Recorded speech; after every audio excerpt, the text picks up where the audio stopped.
इकरा चौधरी। धन्यवाद अध्यक्ष महोदया। आज हमारे राष्ट्रगीत के 150 वर्ष पूरे होने पर हो रही महत्वपूर्ण चर्चा में गर्व के साथ एक भारतीय होने के नाते मैं अपने विचार रखना चाहती हूँ। सदन में इतिहास को तोड़ मरोड़ कर पेश करके फिर से मुस्लिम तुष्टीकरण के नाम पर भारतीय मुसलमानों को कटघरे में खड़े करने की कोशिश की जा रही है।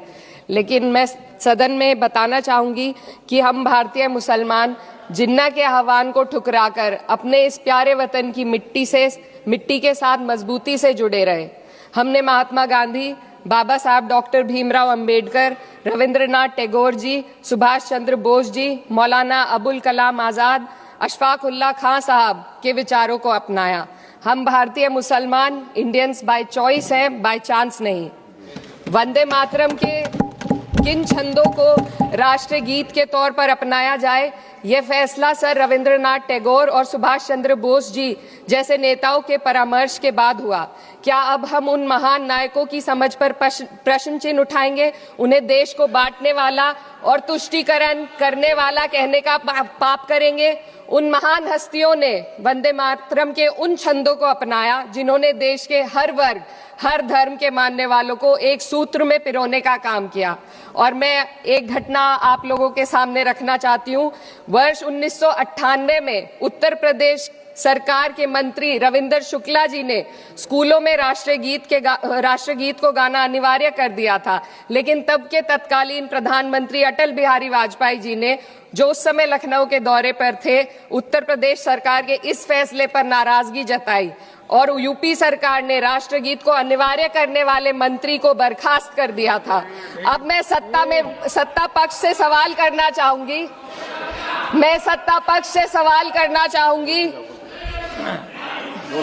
बोलने दीजिए। मैं सत्ता पक्ष से सवाल करना चाहूंगी कि जो विजन आजादी के समय के लोगों का था राष्ट्रगीत को स्वेच्छा पर छोड़ने का, उसी का अनुसरण माननीय अटल बिहारी वाजपेयी जी ने किया, तो क्या वे भी मुस्लिम तुष्टीकरण कर रहे थे? जी नहीं। अटल बिहारी वाजपेयी जी राजधर्म निभा रहे थे। देश में सब धर्मों को एक साथ लाना, सबके जज्बात का एहसास करना ही सबसे बड़ा राष्ट्रवाद है। माननीय अध्यक्ष महोदया, आज हमें वंदे मातरम के असली भाव को समझना जरूरी है। यह गीत तो देश के जल, जंगल, जमीन, हरियाली और निर्मल हवा की वंदना को समर्पित है। यह भारत की जन जन की मंगल कामना करता है कि भारत का हर नागरिक स्वस्थ रहे, सुरक्षित रहे और सम्मान के साथ जी सके। सुजलाम सुफलाम का अर्थ है, सुनिए, ऐसा देश जहाँ स्वच्छ और पर्याप्त जल हो, जहाँ नदियां जिंदा हो, बहती हो, जीवन देती हो। अध्यक्ष महोदय, लेकिन अब जरा यमुना का हाल देखिए। दिल्ली प्रदूषण नियंत्रण समिति की 2025 की रिपोर्ट बताती है कि यमुना के कई हिस्सों में बीओडी स्तर 127 mg पर लीटर है तक पहुंच चुका है, जबकि किसी जीवित नदी के लिए ये 3 mg पर लीटर से कम होना चाहिए। ये सिर्फ नदी का संकट नहीं है, ये किसान का संकट है। नमामि गंगे के नाम पर हजारों करोड़ रुपए खर्च हो गए, लेकिन सच्चाई ये है कि आज भी गंगा और यमुना के किनारे किसान मजबूरी में उसी जहरीली पानी से खेती कर रहा है। वही जहर अनाज में उतरता है और वही जहर किसान की जिंदगी को धीरे धीरे खत्म कर देता है। अध्यक्ष महोदय, जब पानी जहर हो जाएगा तो सुजलाम कैसे होगा? जब किसान बर्बाद होगा तो सुफलाम कैसे होगा? मलयज शीतलम, मलय का अर्थ है मलय पर्वत से बहने वाली ठंडी, सुगंधित, चंदन जैसी हवा जो जीवन देती है, बीमारी नहीं। आज मैं इस सदन से पूछना चाहती हूँ, क्या आज के भारत की हवा मलयज शीतलम है?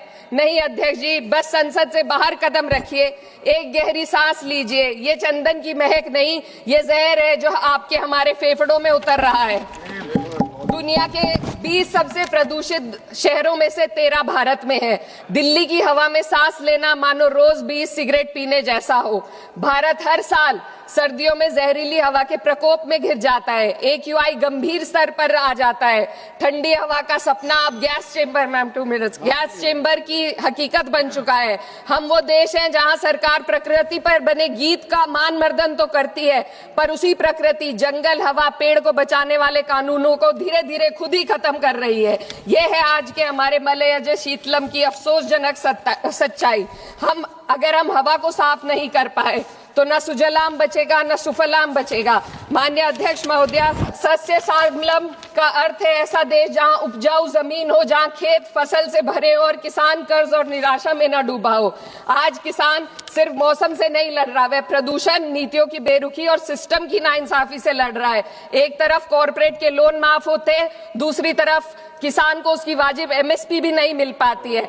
आप ग्लोबल सुपर पावर बनने की बात करते हैं, लेकिन हमारी पर कैपिटा इनकम दुनिया में 136वें नंबर पर है। हम अपने छोटे पड़ोसी देश से भी पीछे हैं। हमारे लोग $2,500 तक भी नहीं कमा पा रहे एक साल में, और जिन अरबपतियों की ये रक्षा करते हैं वो इतना पैसा एक सेकंड में कमा लेते हैं। आज वंदे मातरम को बुनियाद बनाकर राजनीति की जा रही है, लेकिन जमीन पर जंगल पूंजीपतियों को सौंपी जा रही है। आदिवासियों को उनके घरों से उजाड़ा जा रहा है।